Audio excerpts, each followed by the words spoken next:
২৫ সালের ৯ সেপ্টেম্বরের ডাকসু নির্বাচনে ইসলামী ছাত্র শিবির সমর্থিত প্যানেলের বিশাল সাফল্য দর্শাচ্ছে যে জামায়াতে ইসলামী ও তার ছাত্র সংগঠনগুলোর রাজনৈতিক প্রভাব কিছুটা বাড়ছে।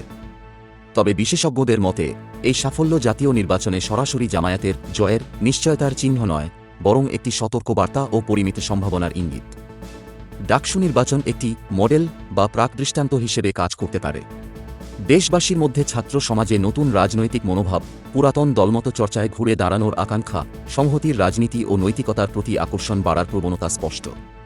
বিশেষ করে জেনজে বা নতুন ভোটারদের মধ্যে পুরনো রাজনীতি বাদ দিয়ে একটা পরিবর্তিত রাজনৈতিক সাংস্কৃতিক দাবি বাড়ছে, যা জামায়াতে শিবিরের জন্য সহায়ক পরিবেশ তৈরি করতে পারে। তবে বাস্তব বিষয়গুলো রয়েছে যা জামায়াত শিবিরের বিরুদ্ধে কাজ করতে পারে জাতীয় রাজনীতিতে।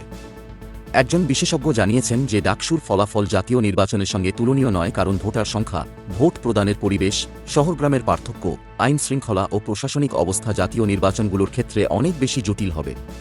আরেকটি দিক হল বিএনপির ছাত্র সংগঠন চতুরভাবে আত্মসমালোচনা করছে এবং তার কর্মপরিধি, ইমেজ ও সংগঠন পুনর্বিন্যাসের প্রস্তাব নিচ্ছে। এগুলো যদি সফল হয় তবে তারা প্রতিরোধ গড়তে সক্ষম হবে। কিছু উদাহরণ পাওয়া যায় যা দেখায় এ ধরনের ছাত্র নির্বাচন কোনো দলীয় জয় নিশ্চিত করতে পারে না, কিন্তু রণনীতি পরিবর্তনে প্রভাব ফেলে। যেমন ডাকসু নির্বাচনের পর জামায়াত শিবিরের নেতারা বলছেন পুরনো রাজনীতির ধারা কাজ করছে না, পরিবর্তন দরকার। আবার বিএনপির নেতারা বলেছেন তারা ডাকসু পরাজয় থেকে শিখে পছন্দনীয় নেতা ও আচরণের দিকে মনোযোগ দেবে। সুতরাং যুদ্ধভূমিতে জামায়াত শিবিরের জন্য একটি সুযোগ তৈরি হয়েছে, কিন্তু সেই সুযোগকে পুরোপুরি জয়লাভে রূপ দিতে একটি পার্শ্ব প্রভাব, দক্ষ সংগঠন, জনমত ও নির্বাচনী আবহাওয়ার মিল থাকতে হবে।